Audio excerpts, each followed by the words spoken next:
Minnesota Congressman and Democratic presidential candidate Dean Phillips announcing layoffs to his campaign staff just a few days ago. He canceled plans to campaign in Michigan ahead of the Democratic primary in that state, but he's steadfast in his plans to remain in the race against President Biden. Congressman Phillips joins us right now, and we're thrilled to have him on the broadcast. Good morning to you.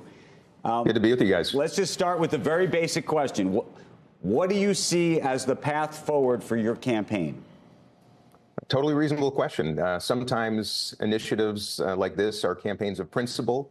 And while it is a long shot, and I'll confess that is exactly the case, someone had to do it. And that's indeed why I am. But when you have two men who 70% of our entire country does not want to see at the top of a ticket, when 86% of Americans believe that President Biden is too old to serve another term, when his competitor, Donald Trump, is facing federal indictments, somebody had to say the quiet part out loud, stop being a sheep and stand up and do something. And my whole history in business was filled with taking on duopolies. Belvedere vodka in the spirits business and Talenti gelato in the ice cream business. And now, frankly, Democrats and Republicans of the two parties are stifling democracy in the United States. I would make the case. It's a dangerous duopoly, far more focused on their own interests instead of inspiring competition. And my layoffs were a result of having to assess the marketplace, if you will. And we're an early stage startup. I have to become more of a guerrilla campaign, use volunteers, 21st century tactics, and most importantly, make the case to Americans that there is an option, despite the fact that the Democratic Party does not want primary voters to know that there is. So how do you stick this out? How do you afford to stick it out? And how long do you stick it out, especially just given even looking at the polls today? Sure. What would be the inflection point for you at which you'd say, you know what, I'm packing it in, or what is the path so that that inflection point doesn't come? Sure. So, well, first of all, you have to earn a certain number of delegates and bring them to Chicago and win on the first ballot. That's how you earn the nomination for the Democratic Party this year.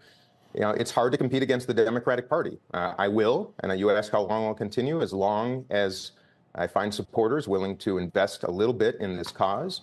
I intend to go all the way because I think it's incumbent on me to demonstrate to the country who's better positioned to beat Donald Trump in my case. I believe Joe Biden will lose. He's a good man, but he should not be running again. He's behind in every single major poll in the battleground states.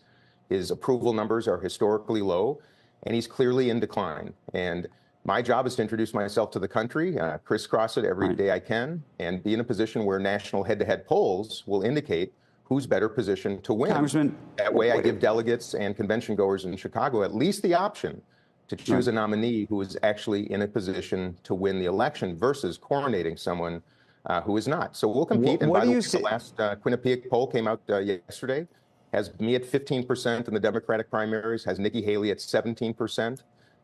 Not great numbers by any stretch of the imagination, but we are the last two standing next generation candidates. I think it's important that both Nikki Haley and I stick around and demonstrate what Americans do to meet the moment when we're in crisis. But what do you say to Democrats who are desperate to beat President Trump, that what you're doing, that your campaign unto itself is damaging to him and to that cause, if that is, in fact, the cause?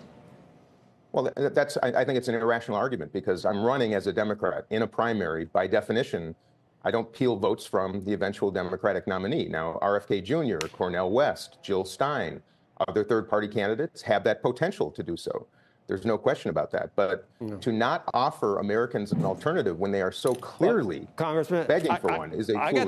I've got the other problem. I see you, and you are an impressive guy. You're young. I like the cut of your jib. I like everything. But then I hear you say, my only problem with Joe Biden is that is his age. I mean, you've got me going with you for a second. And then you say, I like all of his policies and I like everything he's done.